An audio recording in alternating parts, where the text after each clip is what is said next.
Countryside dear. Jamaicans don't own Jamaica Pt3. Yeah, man. And one of the things I want to focus on today, or the company, or the industry, what I want to focus on today, is the hotel chains. I don't have the time to go on all of them, so I'm just kind of, I'm gonna list some of the popular ones that we all know and love. Starting with Sandals. We don't know, say, Butch Stewart did start Sandals. He's the founder of Sandals. He's dead now, but he's the owner. He's the founder of Sandals, and his family, the Stewart family, own the Sandal Resort brand. And even though he's a born white Jamaican, his family is from England.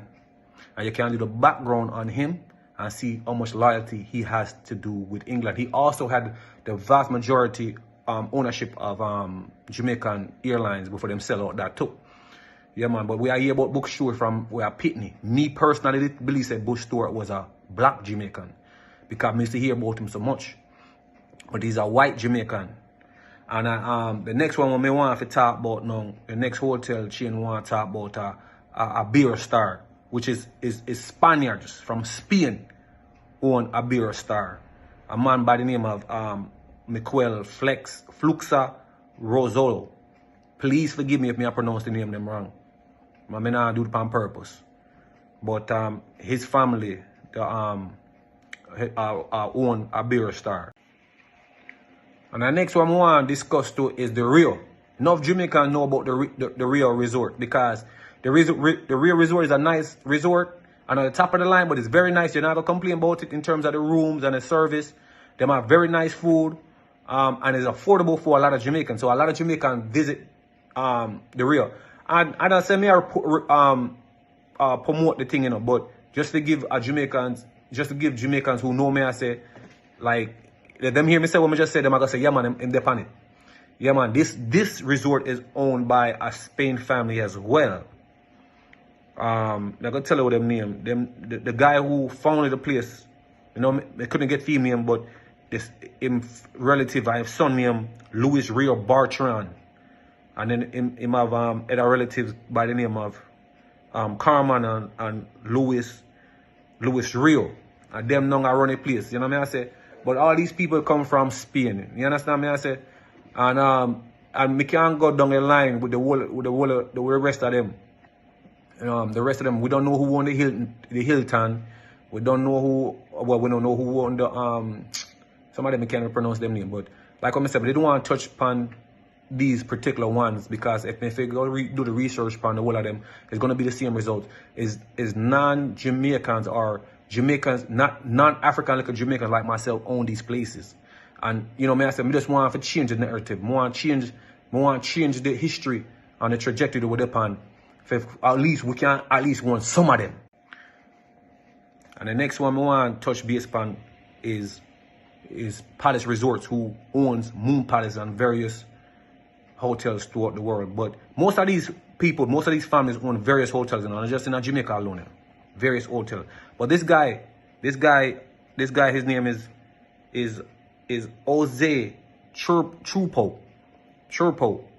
Please forgive me if I'm pronouncing the name wrong again. He's a Mexican guy. Him own the Moon Palace here in Ocho Ridge, which is a very popular spot. I've been there a few times and I've been to various resorts in Jamaica. I mean, I tell you, the Moon Palace is top of the line. Everything that I couldn't complain about, nothing. The only thing I could have complained about is that I did wish it was a Jamaican that owned it, or at least a black person somewhere. Like again, I'm not against open market, but what I am for is for us Jamaicans to own something.